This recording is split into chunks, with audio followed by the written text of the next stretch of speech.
Well guys, since this is about the third day of fall, this is probably a pretty good time to do a fall update. The whole garden is coming out pretty good.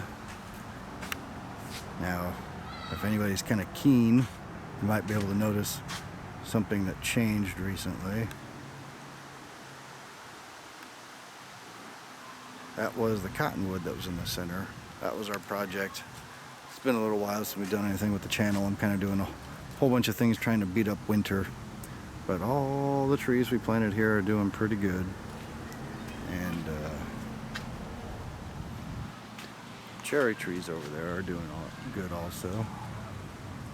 Now, wouldn't you know it, of course. Oh, and we cleared out a cottonwood in the backyard. There's the pile from the backyard.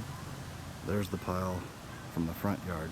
And wouldn't you know it, when we cut this guy down, it's supposed to go that way, of course, but the wind kicked up the last minute, kind of brought it back over here, and it actually fell on the cherry trees, or around.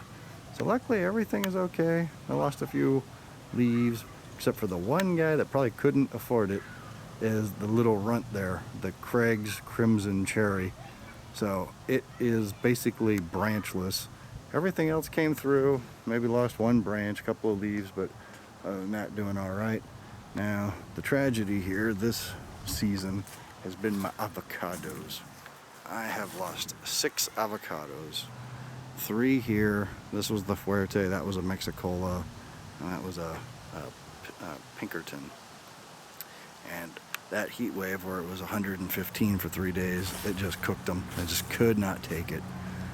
The apple tree probably would have got it, but it was under the shade. I waited until it cooled down before I cut that out of here. So, yeah, some of these guys are coming through it a little bit rough, but they're coming through it. Some of this might have been a little bit of watering a little bit too late where the sun kind of got them. But anyways, the backyard is a little bit better on avocado news. So I'm going to head back there.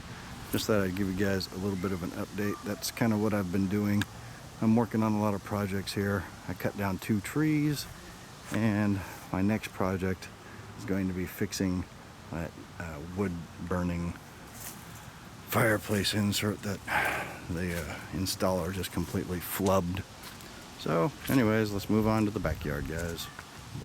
Alright guys, it's been a while. I don't know if anybody remembers Miss Blitz the Wonder Dog. How you doing, Blitz? Huh? With her cute little pink collar. Big pointy ears.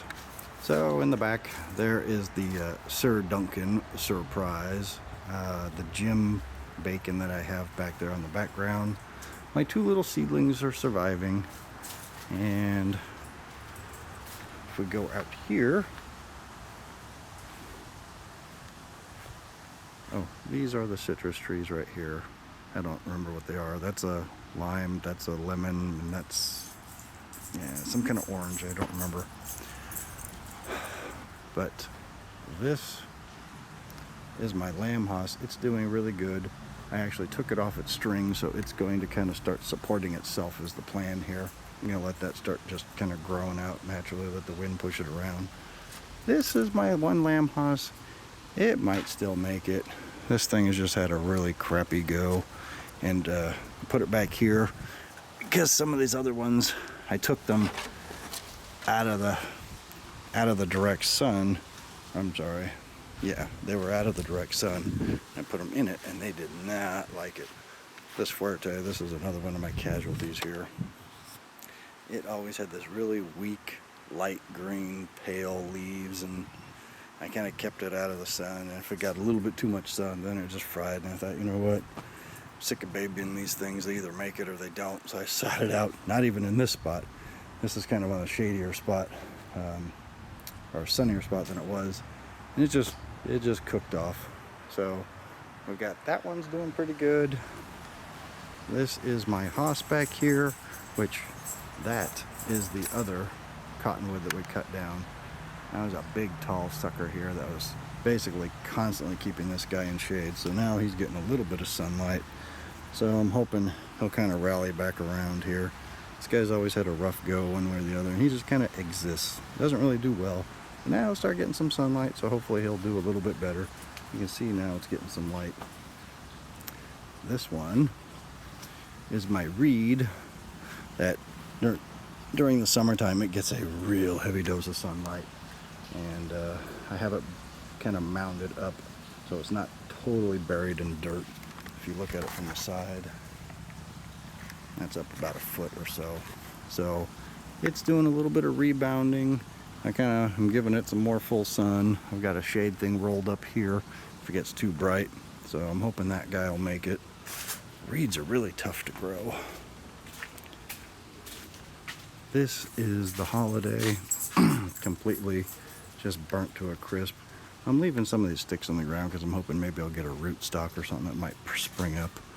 And this guy is the most vigorous out of the whole bunch here. That is my little Cotto.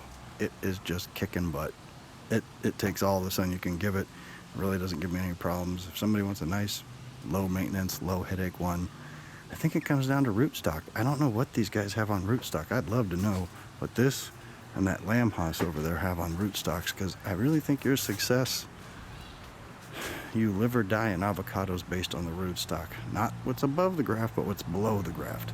Above the graft is nice, that gives you the great fruit, but below the graft is what's going to decide on how hard it is to keep that damn thing alive. So, something to think about, guys. Sadly, in the regular gardening grow, we don't get any of the really special cool rootstocks. Those are for all the commercial guys. So we gotta do who knows what mystery stuff. Anyways, guys, that's what I've been up to. Chopping down 2 trees that kept me kind of busy. Kind of working on some weekend projects here or there. And I almost forgot about my blueberries. These guys are doing awesome. I'll put the camera up so you can see.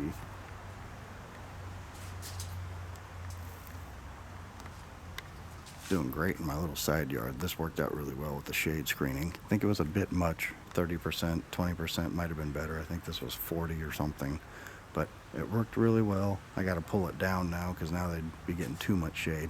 But the plan is, if we section off the front and we build a fence, I'm just going to pull these guys out of the planters. I'm just going to plug them alongside the fence in the front yard because the sun goes that way, so they'd receive it being on the inside of the fence on our property line. Would be great for them.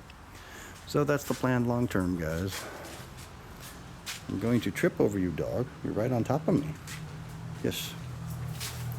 Okay, so doesn't that look nice? I don't know if you guys ever saw any of the old videos, but now we finally have some open sky. That used to block all the late afternoon sunlight. So now these avocados should get some better light, really get cranking along. Like, I got these guys sitting right here, so now they get that light coming at them. I think it'll be a much better success next time around. And I'm not done with avocados, not by a long shot. I don't think I'm going to mess with them in the front this next spring, but maybe the spring after that we'll get that sort of taken care of. So, avocados, trials, and tribulations. That's probably what I should call the channel. Alright guys, next time around, probably going to be working on my wood burner update. Talk to you later. Bye.